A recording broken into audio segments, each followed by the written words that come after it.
I feel like the path is most walkable when you acknowledge it's actually there. Um, and in saying that, I really just mean that if you don't think there's anywhere to get, you won't take any steps, you know? And I think a lot of us don't necessarily charge ourselves with some type of desire and some type of practical use for our current mind. And I think it goes to waste in that way. I think the present moment is filled with opportunity for us to sort of seek out our desires and have them seek us out. And I think if we never instantiate or show to the world or to ourselves what we actually desire, we won't ever feel the motivation to actually get it. I think we're waiting on something to tell us to move forward without allowing ourselves to move forward. I think we have to recognize that we're always going to be the one that moves.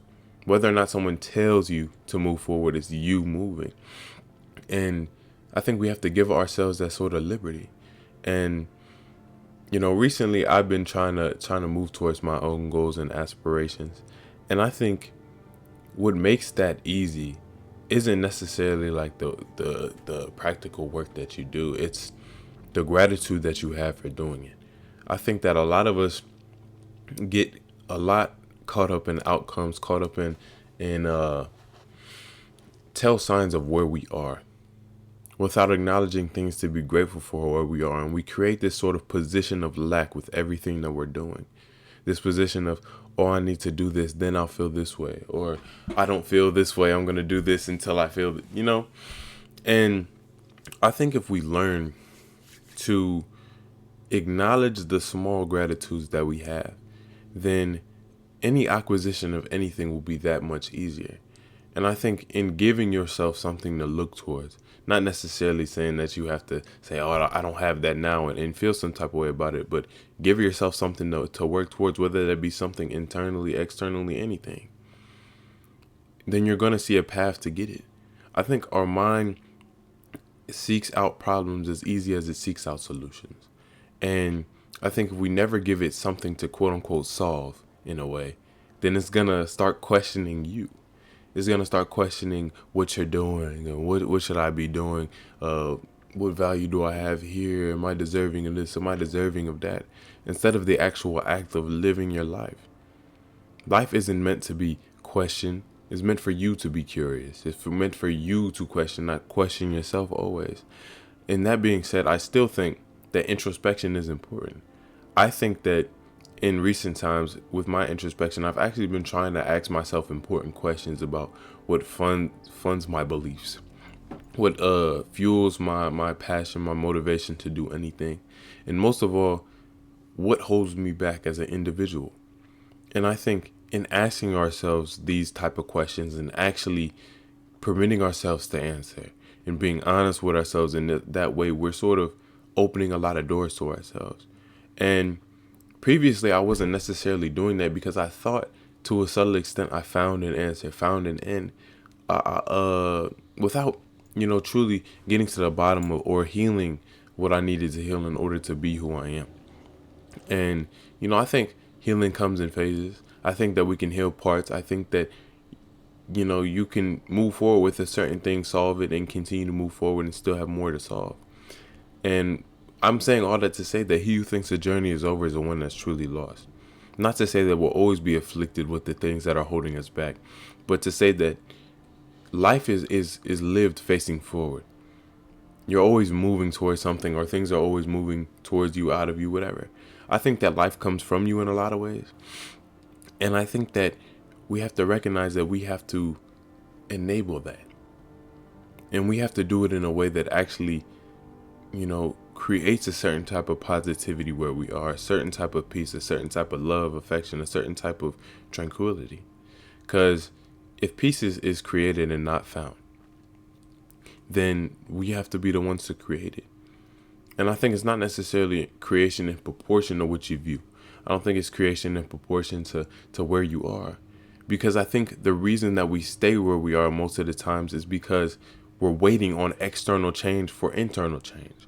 We're waiting on something in the external change so we feel motivated, driven to change our external circumstances, or just waiting for our external circumstances to change, without recognizing that we can actually have an input on these matters, input on ourselves. And I think the best input is always going to be your gratitude. It's always going to be your ability to look at yourself and say, I'm thankful that I'm working towards this, and giving yourself the reward ahead of time. I feel like the present, or the present moment, is only a gift that can be opened in the present. And I think our appreciation for ourselves is somewhat what we give to ourselves in response. In the same way that, like, they say, your creative gift, quote unquote, is,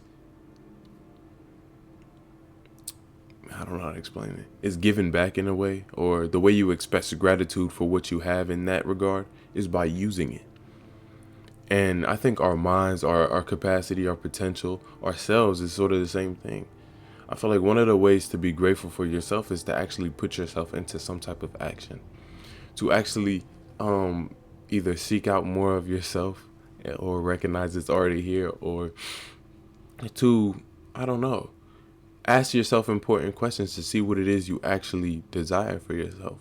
And I think a lot of our desires, or something I've noticed is, I guess can be unrelated, is that a lot of us tend to get into doing the thing that we needed as kids.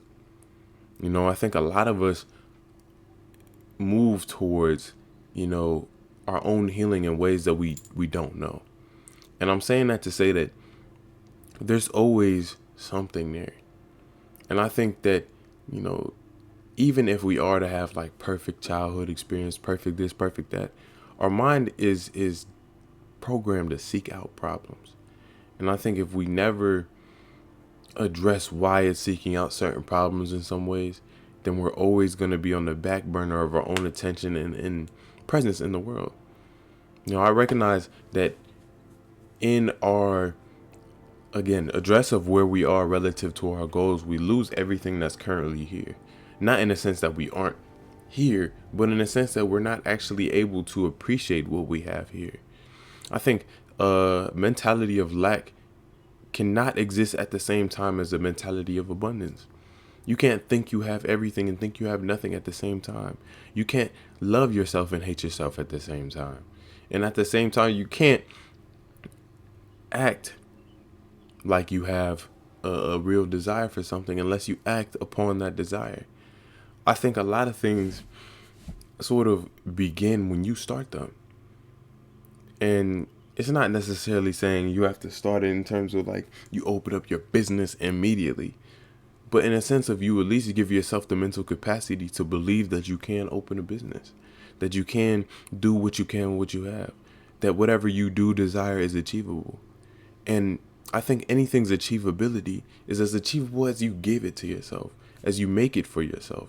I think a lot of things in our minds are more troublesome than the reality. A lot of things that we do are more so suffering in thought than it is suffering in the real world. And that's why I think it's important to be in the world and not your mind. When you're always in your mind, then it's always a relationship to yourself and your past and your own biases and sometimes your own insecurity. And sometimes we have thoughts that are unbefitting of our current situation. And it's important in those times to not feed them. I'm recognizing that, we are going to have negative thoughts at times. And we're going to have positive. And sometimes we can choose to input positive thoughts into our head. But I think it's always about not necessarily what you choose in a sense, but what you feed. I think sometimes we allow negative thoughts to run their course in our head. And we constantly move into them without a necessary like introspective technique. Like, why am I thinking this? But more so, oh, it's not negative because this, is that, and the other, or I don't know, just succumbing to the negativity, I guess. And I think in doing that, we're limiting ourselves and impressing on our subconscious minds and impressing on who we are that negativity is characteristic of our thought patterns. And I think our mind is prone to think what it thinks is its default. I think we get addicted to our negativity at times. We get addicted to who we were in the past because we find comfort in that stagnation. And I'm finding that that's not real comfort. It's comfort within definition. It's comfort knowing your discomforts and saying to yourself that, oh, I don't know, maybe this unknown aspect of myself, maybe if I go out here, I'll be uncomfortable in ways that I'm not used to. But that's the only way to grow. Growth isn't always comfortable. Confidence isn't always comfortable. It's a relationship you have to yourself. And we have to recognize that discomfort that comes from the world is inherent to the world, not you.